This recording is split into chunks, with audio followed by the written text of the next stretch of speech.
Bonsoir à tous.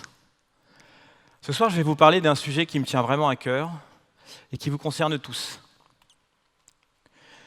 L'histoire pourrait commencer, comme il y a quelques jours, par un appel que j'ai reçu d'un confrère, médecin généraliste, qui était désemparé. Il était désemparé parce qu'il venait de recevoir le résultat d'un examen de laboratoire. Il avait prescrit un examen d'urine pour une jeune femme de 24 ans qui présentait des signes d'infection urinaire avec un peu de fièvre. Normalement, pour lui, c'est une banalité. Jamais il doit m'appeler. Et là, quand il a regardé le résultat, il a vu que la bactérie était résistante à tous les antibiotiques dont il dispose dans sa pratique habituelle. Il restait simplement des molécules hospitalières administrables par voie intraveineuse. Pour nous, infectiologues, ce type d'appel est de moins en moins rare. On a affaire en fait à une épidémie un peu cachée, silencieuse, un peu sournoise. C'est une épidémie qui fait plus de morts par an que les accidents de la route. L'épidémie dont je parle fait environ 700 000 morts tous les ans à l'échelle planétaire et à l'horizon 2040-2050, si elle continue de se propager, elle fera environ 8 à 10 millions de victimes. Cette épidémie, c'est celle des bactéries multirésistantes aux antibiotiques. Alors pour bien comprendre l'enjeu, il faut d'abord savoir ce que c'est qu'un antibiotique. Tout le monde sait à peu près. Un antibiotique, c'est un médicament qu'on prend quand on est malade, certes. Mais c'est un médicament qui tue les bactéries ou qui empêche leur croissance. Et ces antibiotiques sont utilisés bien sûr en médecine humaine, mais également en médecine vétérinaire.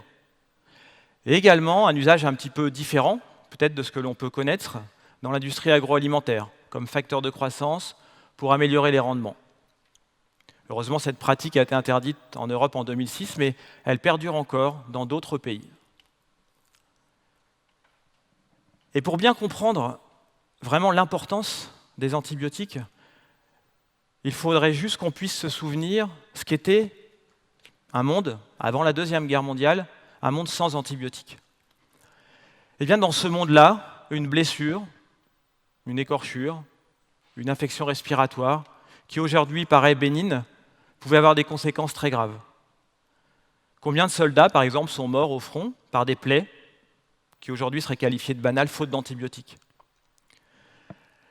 Il y a dans la salle, j'en suis certain, bon nombre d'entre vous qui un jour, sans le savoir, ont été sauvés par la prise d'antibiotiques. Moi, par exemple, à 10 jours de vie, j'ai fait une pneumonie.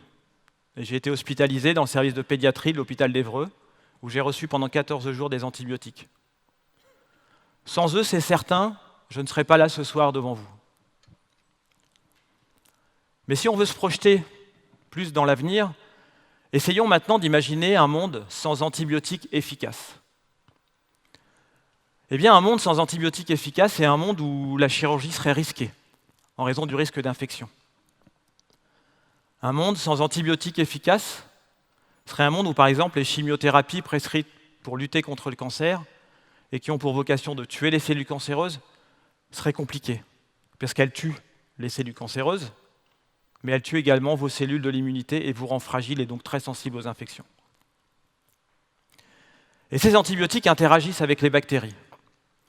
Et donc là encore, pour bien mesurer les enjeux, il faut un minimum savoir ce que c'est qu'une bactérie. Une bactérie, c'est un être vivant, unicellulaire, qui double sa population toutes les 20 à 30 minutes. Et des bactéries, c'est extraordinaire, il y en a partout. Là, dans l'air que vous respirez derrière vos masques, il y a des bactéries, dans l'eau, dans l'environnement, chez les êtres vivants, du règne animal, du règne végétal. Il y a environ 10 000 bactéries à 100 000 par centimètre carré de peau. Il y a environ 1 milliard de bactéries par gramme de matière fécale.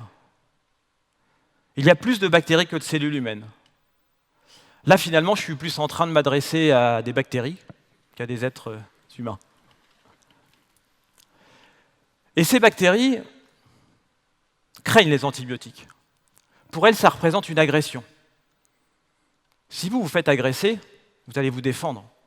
Vous allez essayer de trouver des parades. Et si la menace est communautaire, vous allez les communiquer entre vous pour que personne puisse être victime de cette agression. Eh bien, les bactéries vont faire exactement cela.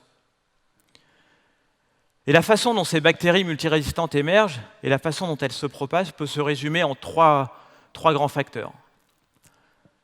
Le premier, c'est ce qu'on appelle la pression de sélection. Reprenons l'histoire de cette jeune femme de 24 ans qui présentait une infection urinaire. On va lui donner des antibiotiques. Ces antibiotiques vont tuer le microbe dans les urines, mais également vont avoir une action bactéricide, c'est-à-dire vont tuer les bactéries qui sont en verre dans le tube digestif, comme vous pouvez le voir. Et ces bactéries, qui sont la population ultra majoritaire de votre écosystème intestinal, vont disparaître. Et ne vont laisser place qu'à ces petites bactéries rouges qui s'expriment quasiment pas, qui sont cachées, qui vont pouvoir ainsi se multiplier. Bien sûr, ce phénomène est réversible et en quelques semaines, voire quelques mois, les bactéries vertes vont reprendre le dessus. La deuxième façon qu'ont les bactéries de résister aux antibiotiques leur est propre, fait appel à des notions de génétique. Alors rassurez-vous, je ne vais pas vous faire un cours sur la génétique, mais simplement il y a une différence majeure entre nous, êtres humains, et le monde bactérien. Nous, notre patrimoine génétique est relativement stable. Par exemple, vous naissez avec les yeux bleus, vous mourrez avec les yeux bleus. Les bactéries ont cette facilité de pouvoir incorporer des informations génétiques dans leurs cellules. Et c'est ces informations génétiques qu'elles pourront incorporer qui sont le support de la recette, de la façon de résister aux antibiotiques. Alors bien sûr, elles vont pouvoir le transmettre à leur descendance, mais également de façon horizontale en communiquant entre elles par un petit tube qui leur permet d'échanger ces petits bouts de matériel génétique qui contiennent en fait des informations cruciales pour elles, le fait de résister aux antibiotiques. Et puis, le troisième mode là, de propagation de la résistance bactérienne est un mode, je dirais, environnemental, écologique. On peut conceptuellement imaginer assez facilement que dans des populations où la pauvreté est importante, où l'hygiène est précaire, la promiscuité l'est tout autant, où il n'y a pas d'accès à l'eau potable, où l'hygiène alimentaire est défectueuse, eh bien dans ces pays-là, ces germes vont pouvoir très rapidement atteindre une communauté, et ce, à grande échelle. Alors là, je suis en train de vous dresser un tableau noir, mais je vous assure, ce n'est pas une fatalité. Je vous assure, vous pouvez y remédier. L'expérience hospitalière l'a prouvé. Au début des années 90, environ 40% des staphylocoques dorés isolés à l'hôpital étaient multirésistants, ce qui posait des vrais problèmes thérapeutiques. Et grâce à l'implantation de mesures d'hygiène, de mesures de prévention de transmission croisée, qui ont été portées par des infirmiers et des médecins hygiénistes, et grâce à une politique de bon usage des antibiotiques, ce taux est passé de 40% à moins de 20% aujourd'hui. Alors si c'est possible à l'hôpital, c'est évidemment possible en dehors de l'hôpital. Malheureusement, on pourrait se dire on va se reposer sur la recherche scientifique qui va nous donner des solutions, mais très honnêtement, on n'a pas de solution à court terme et utilisable à large échelle aujourd'hui. Et donc finalement, la solution, est-ce qu'elle ne passe pas par vous, vous tous qui êtes là ce soir? Vous pouvez agir concrètement en faisant des petites choses pour limiter l'émergence et la propagation de la résistance bactérienne. La première, vous la connaissez tous aujourd'hui, ces bactéries multirésistantes se transmettent par transmission croisée, par manuportage. Si je vous parle d'hygiène des mains, ça vous parle? Si je vous montre ce petit accessoire qui ne me quitte jamais, les solutions hydroalcooliques, je suis sûr que c'est votre meilleur ami maintenant. Si je vous parle des gestes barrières, tout ça, vous connaissez ça par cœur. Mais honnêtement, il y a 6 mois, avant la crise de la Covid, je serais venu vous parler de ça. Vous auriez eu peut-être un sourire un peu poli en se disant « Bon, ok, je viens à des conférences TED qui sont censées propager des idées super innovantes, qui changent le monde, et là j'ai un type en face de moi, un médecin qui me parle de lavage des mains. Bof. » Je pense qu'aujourd'hui, vous en mesurez tous l'importance. Ça marche pour la Covid, ça marche aussi pour les résistances bactériennes. La deuxième chose que vous pouvez faire, c'est limiter la consommation d'antibiotiques. On parle diplomatiquement de bon usage, mais en fait, derrière ça se cache clairement du moindre usage, pour éviter justement l'effet pression de sélection. Tous les médecins vous diront qu'ils ont régulièrement des pressions de leurs patients pour qu'on leur prescrive des antibiotiques. Une mère de famille inquiète l'hiver devant une infection, la sphère ORL de son enfant. Si vous venez par exemple pour une angine, et que votre médecin vous fait un test dans la gorge et qu'il est négatif, acceptez de ne pas recevoir d'antibiotiques.